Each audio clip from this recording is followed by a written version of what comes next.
Bismillahirrahmanirrahim. Assalamualaikum warahmatullahi wabarakatuh. Kami dari kelompok 7 akan mempresentasikan materi yang berjudul Peran dan Fungsi Tripusat Pendidikan dalam Dunia Pendidikan Islam.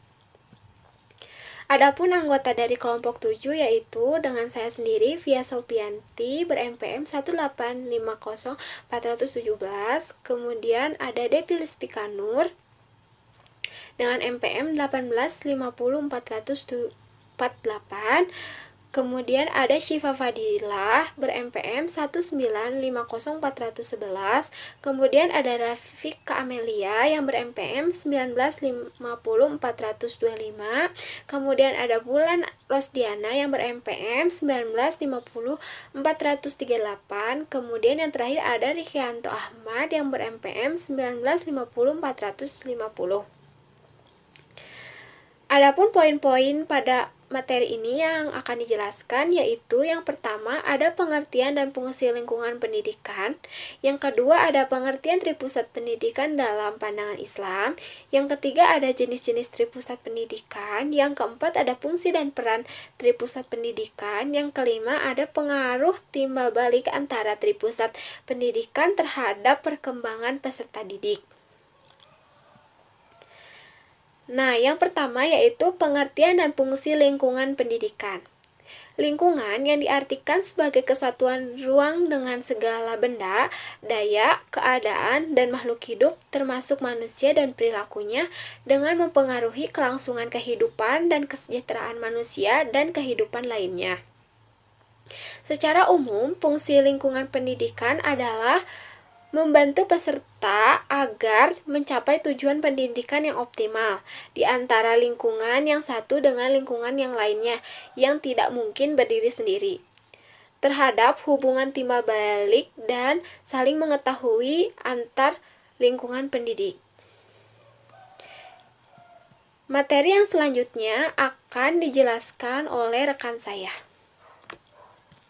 Bismillahirrahmanirrahim. Selanjutnya mengenai pengertian tripusat pendidikan dalam pandangan Islam.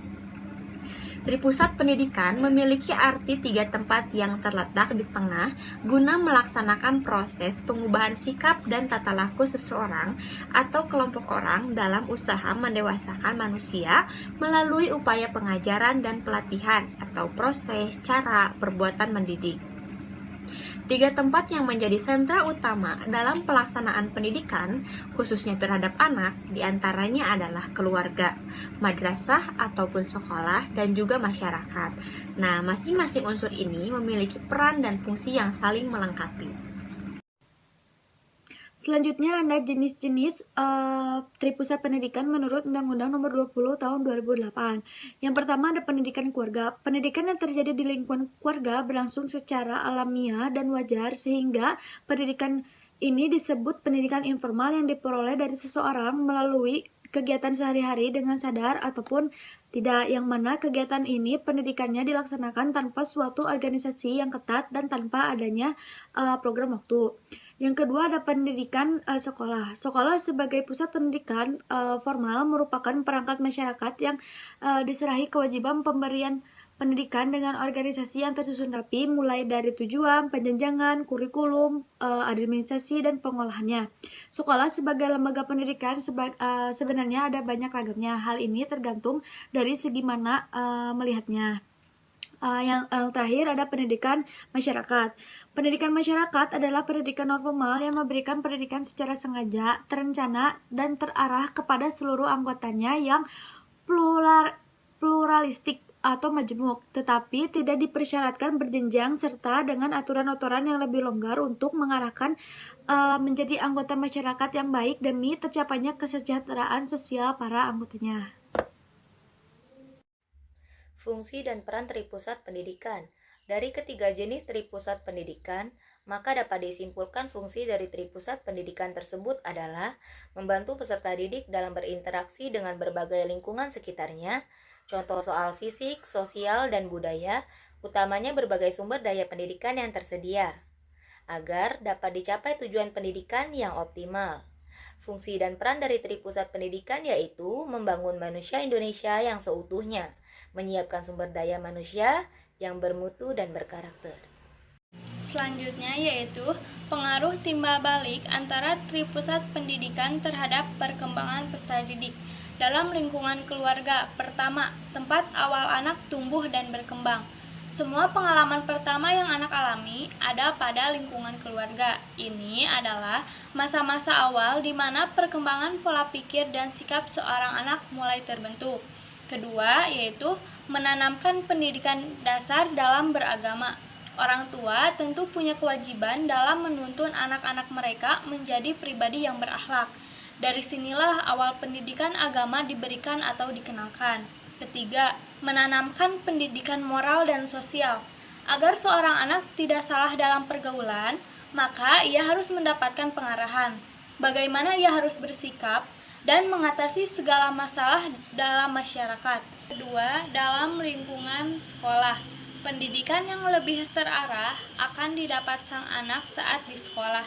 Di sini, anak akan mendapatkan banyak pengetahuan, baik yang bersifat akademis maupun non-akademis, yang tentunya tidak bisa didapatkan saat hanya di rumah bersama keluarga.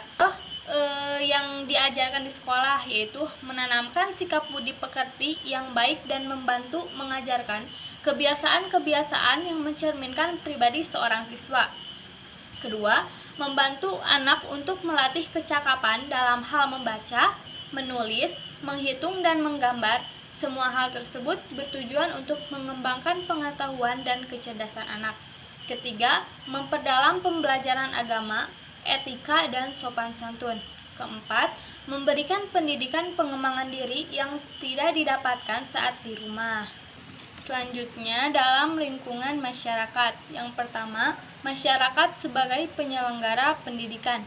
Masyarakat yang baik, maju, dan modern adalah masyarakat yang mampu memberikan sarana terhadap masyarakat luas.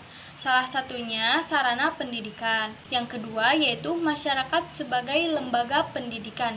Lingkungan masyarakat di dalamnya ada lembaga keluarga dan lembaga sekolah yang notabene sebagai penyelenggar pendidikan bagi anak. Selain sebagai penyalur aspirasi warga, masyarakat juga berperan dalam memajukan dunia pendidikan bagi warganya. Di antaranya, ada organisasi-organisasi sebagai lembaga pendidikan yang menyediakan wadah bagi kegiatan masyarakat. Yang ketiga yaitu masyarakat menyediakan berbagai sumber belajar. Yang dipelajari dalam pendidikan, masyarakat tidak melulu pengetahuan saja, namun juga diberikan keterampilan seperti kerajinan tangan, kesenian daerah, dan kegiatan lain yang membantu masyarakat untuk mendapatkan pengalaman. Lingkungan merupakan hal yang paling banyak mendominasi dalam pengaruh timbal balik antar tripusat. Setiap tripusat berpeluang menentukan kontribusi perkembangan peserta didik dalam beberapa kegiatan pendidikan. Di antaranya yaitu pelatihan keterampilan, penguasaan pengetahuan, dan bimbingan pemantapan pribadi yang berbudaya. Kesimpulan dari presentasi hari ini adalah tripusat pendidikan merupakan 3 tempat yang terletak di tengah guna melaksanakan proses pengubahan sikap dan tata laku seseorang atau kelompok orang dalam usaha mendewasakan manusia melalui upaya pengajaran dan pelatihan yang meliputi proses, cara, dan perbuatan mendidik. Ada 3 jenis tripusat pendidikan. Menurut Undang-Undang Nomor 20 Tahun 2003, yaitu pendidikan keluarga, pendidikan sekolah, dan pendidikan masyarakat. Dari hasil pembahasan makalah di atas, kita dapat menyimpulkan fungsi dari tripusat pendidikan tersebut, yaitu membantu peserta didik dalam berinteraksi dengan berbagai lingkungan sekitar, seperti fisik, sosial, dan budaya. Utamanya, berbagai sumber daya pendidikan yang tersedia. Agar dapat dicapai tujuan pendidikan yang optimal, perkembangan peserta didik dipengaruhi oleh berbagai faktor, yakni hereditas, lingkungan, proses perkembangan, dan anugerah. Khusus untuk faktor lingkungan, peranan tripusat itulah yang paling menentukan, baik secara sendiri-sendiri ataupun bersama-sama. Sekian presentasi yang dapat kami sampaikan. Mohon maaf bila ada kesalahan. Dan jika ada pertanyaan, silahkan diajukan pertanyaannya. Wassalamualaikum warahmatullahi wabarakatuh.